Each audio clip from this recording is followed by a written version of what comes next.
चलो बच्चा अभी हम स्टार्ट कर रहे हैं एक्सरसाइज 8.2 का सम नंबर 6। सम नंबर का 6 जो बच्चा है उसमें खाली 2 सेंटेंस दिए। सेंटेंस इस तरह दिया है कि बच्चे ने पहले एक बार देखा ना हो और समझा ना हो तो ऑलवेज उनमें तकलीफ, मतलब आप बोल सकते हो प्रॉब्लम आ सकती है। तो बच्चा ध्यान से पहले स्टेटमेंट समझना, उसके बाद सम बहुत इजी है। चलो बच्चा तो स्टार्ट करते हैं बच्चा। show that line segment joining the midpoint of the opposite side of a quadrilateral bisect each other। तो यहां पे बस इतना दिया हुआ है कि एक क्वाड्रिलेटरल है, समझना बच्चा, एक क्वाड्रिलेटरल है जो ए बी सी डी, क्या बच्चा, ए बी सी डी एक क्वाड्रिलेटरल है जिसके मिड पॉइंट है। मिड पॉइंट क्या है, मैं आपके साथ ड्रॉ भी कर रहा हूं तो क्लियर हो जाए।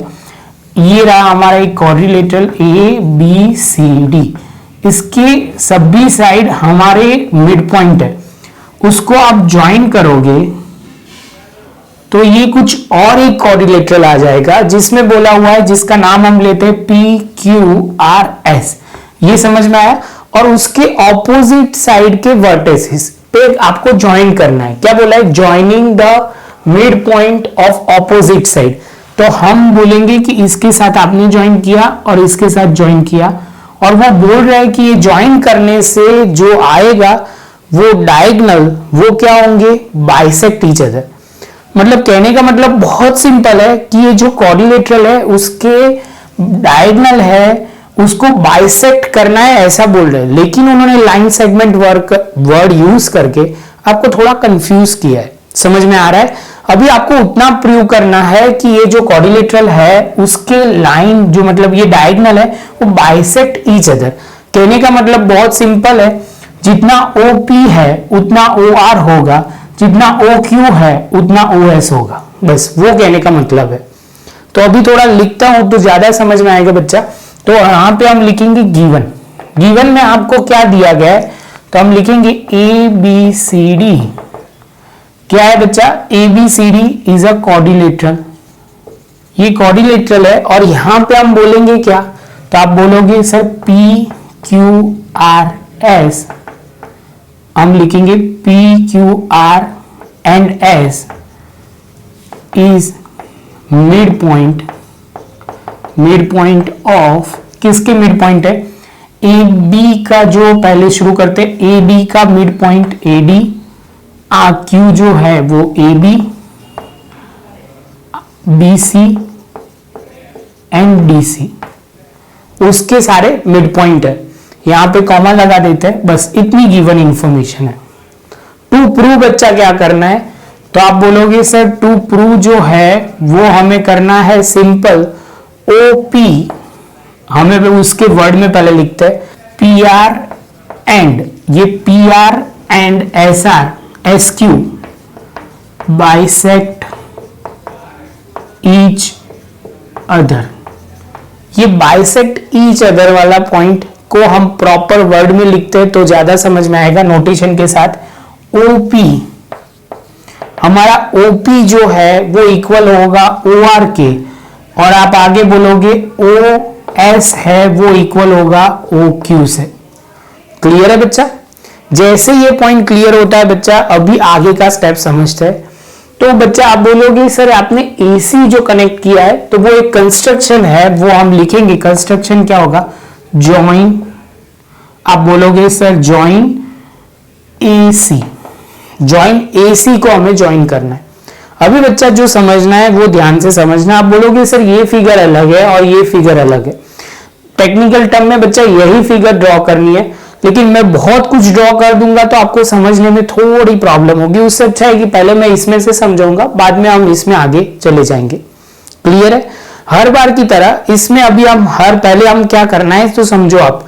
तो आप बोलोगे सर हम ऐसा कुछ कर सकते हैं, PQRS को क्या करेंगे, PQRS को हम बोलेंगे पैरेललोग्राम प्रूव कर दो। तो आप बोलोगे सर इससे क्या होगा, तो इससे हमारे जो पैरेललोग्राम जो होता है उसके डायगोनल बाइसेक्ट करते हैं। क्या करते हैं बच्चा, बाइसेक्ट करते हैं। बस उतना ही हमें करना है। तो पहले पैरेललोग्राम प्रूव करेंगे, उसके बाद दूसरे स्टेप में क्या करेंगे, तो आप बोलोगे सर दूसरे स्टेप में लिख देंगे कि ये दोनों के डायगोनल जो होंगे वो बाइसेक्ट ईच अदर, जो हमारा टू प्रूव करना है वो हो जाएगा। समझ में आ रहा है बच्चा? लॉजिक बहुत सिंपल है, बस खाली लॉजिक पकड़ लो तो प्रॉब्लम नहीं होगा। तो अभी बच्चा प्रूफ की बारी। तो प्रूफ हमारा क्या बोल रहा है? सबसे पहले बच्चा आप बोलोगे कोई भी एक ट्राइंगल ले लो, क्योंकि हमें मिड पॉइंट दिया हुआ है तो मिड पॉइंट थियरम तो यूज करना ही है। अभी मिड पॉइंट थियरम यूज करना है कि converse of mid point theorem, वो हम डिस्कस करेंगे। तो सबसे पहले एक ट्राइंगल, क्योंकि आपको वो पता है कि यहाँ पे मिड पॉइंट थियरम मतलब क्या, तो आप बोलोगे सर एक ट्राइंगल होना चाहिए जिसमें दो मिड पॉइंट है, वो लाइन सेगमेंट से ज्वाइन करेंगे, तो वो थर्ड लाइन मतलब थर्ड जो साइड है उसके क्या होंगे, पैरेलल भी होंगे, पैरेलल भी होंगे, और आप बोलोगे हाफ होंगे। तो हम लिख सकते हैं line joining the two mid point.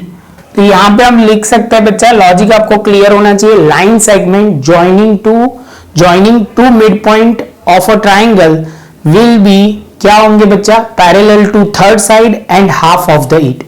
Clear है बच्चा? ये पॉइंट आपको मिड पॉइंट का क्लियर होना चाहिए। अब ट्राइंगल की बारी, तो हम लिखते हैं ए सी डी।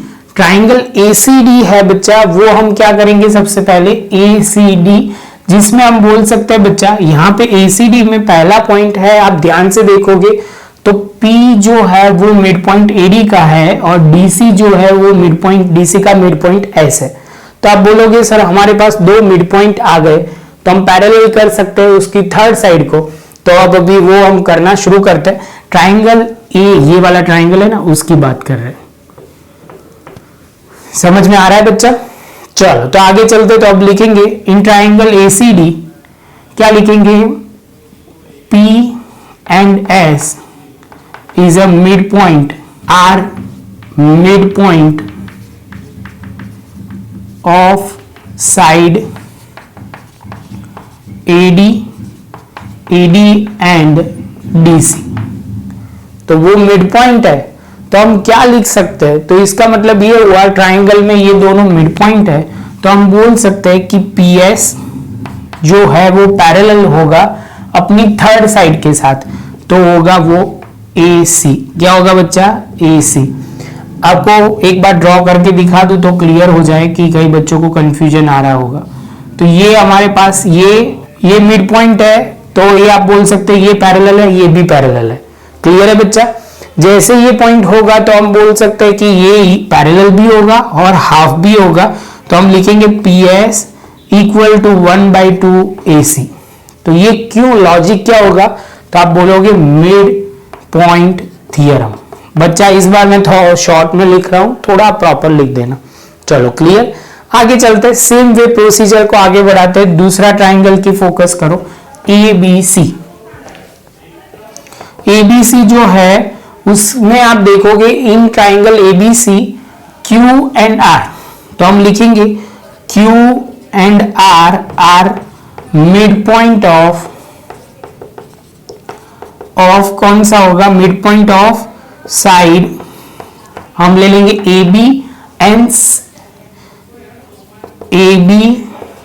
And BC। तो इतना लिखने के बाद बच्चा हर बार की तरह हम लिखेंगे कि जो QR है वो पैरेलल किसके हो जाएगा, तो बच्चा आप बोलोगे AC के। ये QR है वो पैरेलल होगा AC के, और आप बोलोगे सर जो QR है वो इक्वल टू हो जाएगा 1/2 AC। समझ में आ रहा है बच्चा? कौन से लॉजिक के हिसाब से? तो बच्चा बोलेगा कि सर यहां पे हम लिख लेंगे मिड पॉइंट थियरम, इसको हमने 1 लिखा था तो इसको हम 2 लिख देंगे। क्या लिखेंगे, 2। जैसे ये 2 लिखते हैं तो हम लिख सकते हैं फ्रॉम 1 and 2। तो हम 1 and 2 के हिसाब से क्या बोल सकते हो, तो बच्चा बोलेगा कि सर सिंपल सी बात है, ये AC के पैरेलल है, ये भी AC के पैरेलल है, तो दोनों ईच, आप बोलोगे सर तो दोनों क्या हो जाएंगे, पैरेलल ईच अदर हो जाएंगे। तो हम बोलेंगे PS पैरेलल टू QR। और दूसरी बात बोले तो यहां राइट हैंड साइड 1/2 AC है, यहां पे 1/2 AC, तो हम लिख सकते हैं PS is equal to QR। तो लॉजिक क्या अप्लाई होगा, two thing equal to same thing are equal to each other. जैसे आप ध्यान से देखोगे तो हमने क्या किया, PS को आप यहां पे अभी देख सकते हो, PS को पैरेलल भी कर दिया और इक्वल भी कर दिया, तो आप बोलोगे सर इसका मतलब क्या हुआ, इसका मतलब ये हुआ PSQR वो क्या हो जाएगा, PSQR इज अ पैरेललोग्राम। जैसे ये होगा बच्चा तो हम बोल सकते हैं कि हमारा मेजॉरिटी पोर्शन खत्म 90%। अब खाली एक डायलॉग लिखना है। क्या लिखना है कि हमें वो लिख सकते हैं कि यहां पे OP is equal to OR और यहां पे OS is equal to OQ। Reason क्या होगा बच्चा, तो रीजन बहुत सिंपल है कि आप बोलोगे सर डायगोनल ऑफ पैरेललोग्राम वो क्या होगा बच्चा, वो diagonal of a parallelogram bisect each other. तो वो बाइसेक्ट करते हैं तो वो ध्यान में रखना है, बाइसेक्ट ईच अदर। और इसके साथ बच्चा हमारा जो पॉइंट था वो खत्म हुआ। बस खाली थोड़ा ध्यान रखना है, प्रैक्टिस करनी है तो कोई प्रॉब्लम नहीं होगा। ये सम कंपैरेटिवली मेरे हिसाब से टफ नहीं है, बस इसके जो स्टेटमेंट है वो बच्चे को स्ट्राइक होना चाहिए, अदरवाइज बच्चा इजीली सॉल्व कर पाए। ऐसे बच्चा देखो तो ये 6 सम है और 6 सम अभी तक 1 2 3 4 5 6 जो भी हमने किए सेम लॉजिक के किए, बस थोड़ी प्रैक्टिस करना तो कोई प्रॉब्लम नहीं होगा। नोटबुक में प्रॉपर लिख लो बच्चा। मिलते हैं नेक्स्ट लेक्चर में सम नंबर 7 के साथ। वीडियो अच्छा लगा हो बच्चा तो लाइक शेयर सब्सक्राइब जरूर करें और पूरा प्लेलिस्ट देखना है तो अबाउट सेक्शन में जाके आप देख सकते हो या आप बोलोगे डिस्क्रिप्शन में भी दिया हुआ है वो भी देख सकते हो। मिलते हैं बच्चा नेक्स्ट लेक्चर में नए सम के साथ।